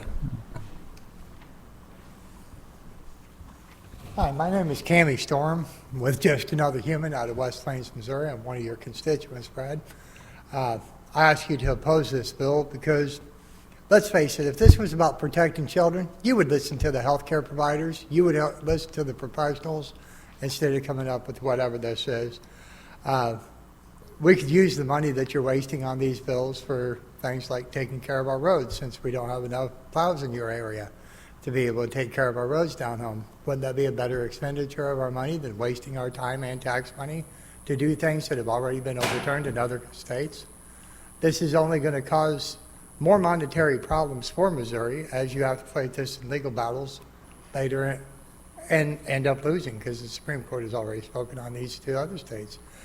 So with that, I close it. I ask you to please go against this bill and stop attacking the transgender community with these kind of bills. You won't be able to legislate this out of existence, and you won't be able to erase us with your legislation. Thank you. Are there any questions from the committee for this witness? Seeing none, thank you for being here. Thank you for your Brad. testimony. You have a good day. You have a good day as well. Next person to testify in opposition to these bills. Welcome. State your name. Begin when ready. And I'd like to remind everyone, if you're testifying, please make sure you have a witness form filled out. My name is Kai Brunkhorst. I am a 20-year-old trans male from Fairgrove, Missouri, who's concerned about the possible passing of SB 212. Imagine a situation in which you could not satisfy most basic needs simply because of your outward appearance. This is happening every day to transgender students in public schooling.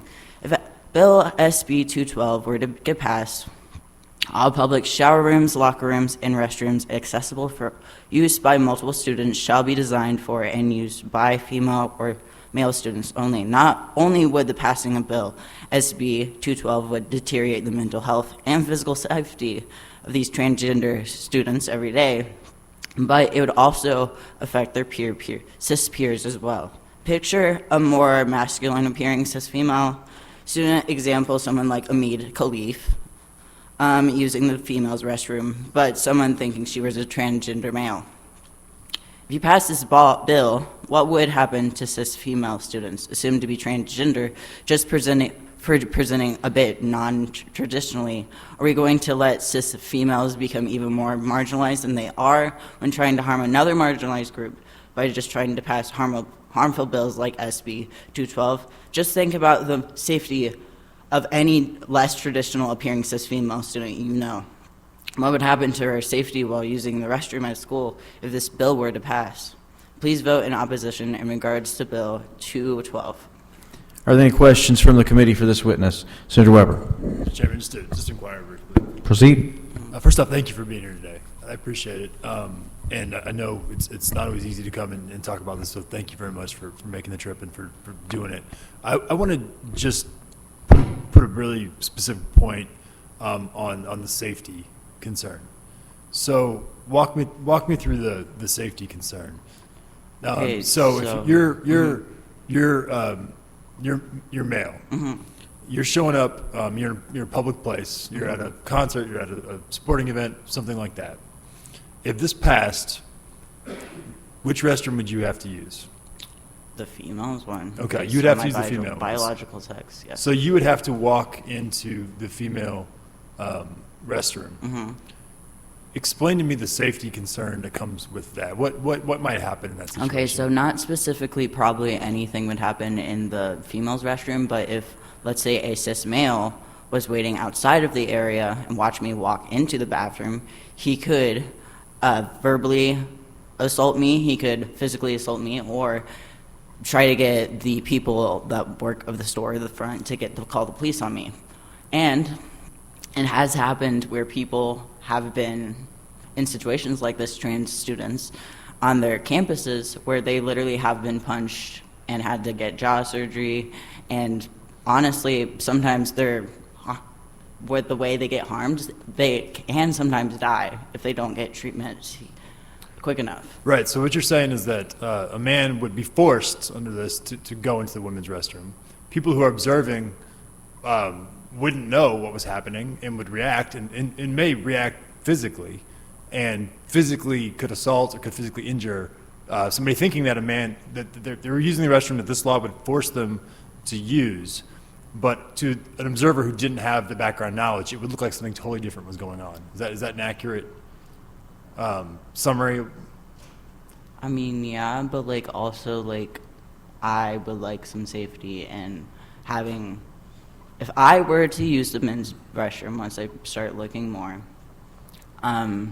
you don't want me, once I start passing more, nobody wants me to use the women's restroom in fear of I am a cis male. The issue here isn't trans people using bathrooms, it's the fear that cis men will take advantage of women in the restroom by faking that they are a trans female, which, why in reality would you dress up and, you know, maybe go through medical treatment and surgeries when men are already assaulting women in bathrooms and on like educational property in the bathrooms? Thank you. I appreciate it. Thank you, Mr. Chairman. Any other questions from the committee? Seeing none, thank you for being here. Thank you for your testimony. Next witness to testify in opposition. Welcome. State your name. Begin when ready.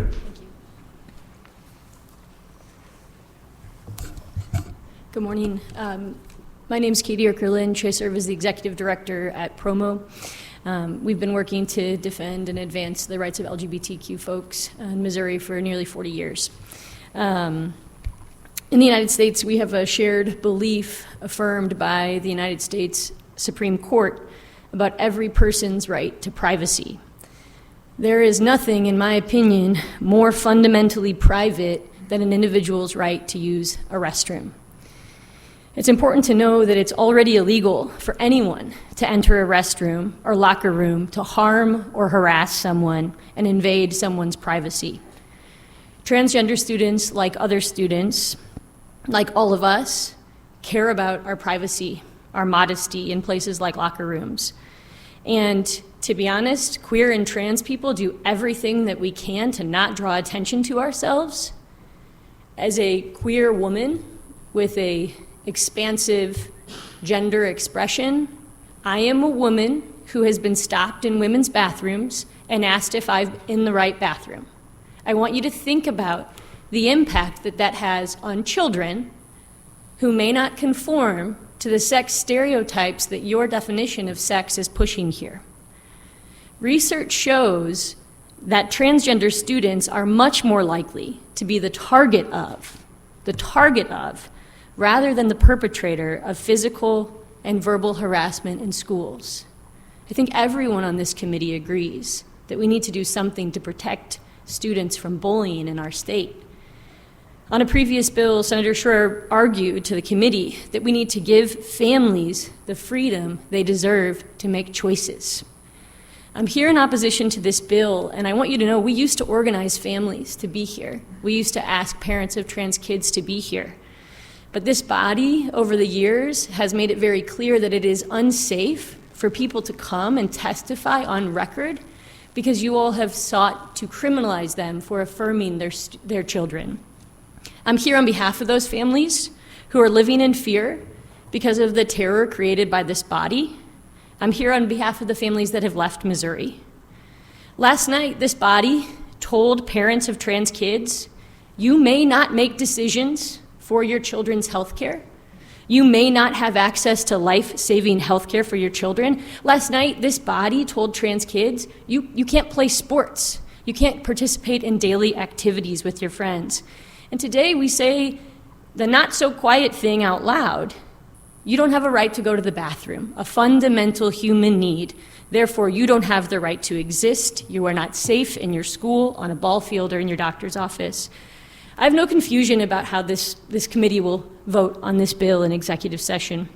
3 weeks ago, over 1,500 people submitted testimony in emerging issues on 7 bills that were explicitly targeted at trans Missourians. Over 1,350 of those people, 1,350 submitted opposition. The bills were voted out on party lines. So I ask you, where do you draw the line on targeting trans kids and on queer kids?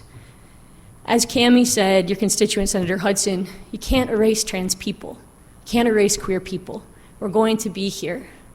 What is your end game? When does this political violence stop? I have nothing further.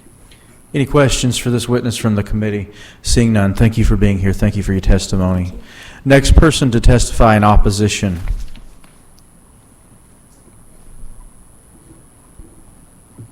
We got about 9 minutes left, folks.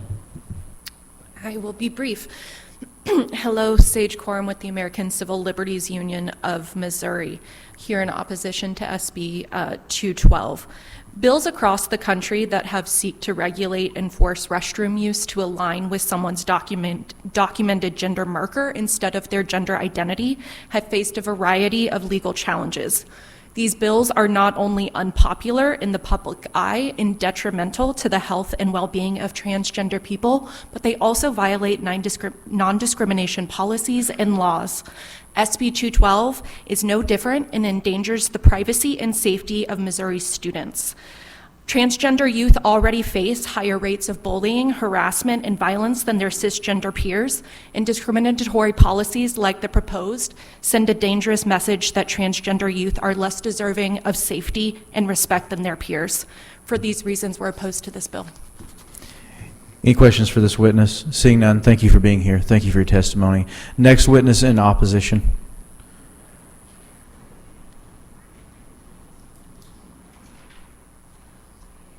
Mr. Chairman, members of the committee, Aldo Fajan on behalf of Missouri NEA, we just want to go on record opposition. Thank you. Anyone want to question this witness? Seeing no one, thank you for being here. Thank you for your testimony. Anyone else would like to testify in favor, or excuse me, in opposition? Seeing none. Anyone here to testify for informational purposes only? Seeing none. Senator, do you have any closing remarks you'd like to make? Thank you, Senator. All right, at this time, I would make a motion to adjourn. Second by Senator Shore. The Senate Committee on Education stands adjourned.